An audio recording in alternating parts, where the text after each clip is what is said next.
ईरानी क़यादत ने जवाबी कार्रवाइयाँ जारी रखने का ऐलान कर दिया। मुशीर कौमी सलामती अली लारिजानी ने वाशिंगटन के साथ जौहरी मुज़ाकरात दोबारा शुरू करने की खबरें मुस्तरद कर दी। ईरानी वज़ीर ख़ारजा अब्बास इराक़ची ने बावर कराया कि ईरान जो कुछ कर रहा है वो अपने दिफा और अमरीकी जाहिरियत का जवाब है। ईरानी army chief general Amir Hatami ने दो टोक पैगाम दिया कि पूरी ताकत से जवाब देते रहेंगे।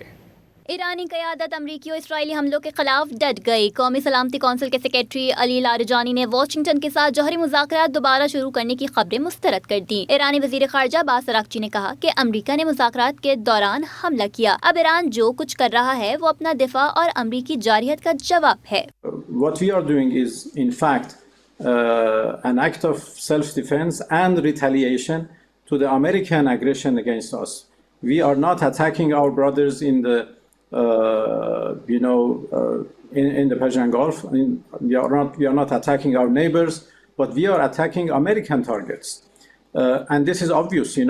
The Americans, the United States military is targeting us, is attacking us, and we have no way but to defend ourselves. दूसरी जानिब ईरानी army chief general Amir Hatami का कहना है कि ईरानियों को गुलाम बनाने का ख्वाब कब्रों में जाएगा। एक बयान में उन्होंने कहा कि ईरान के बेटे दिफा वतन से पीछे नहीं हटते, ताकत से जवाब देते रहेंगे।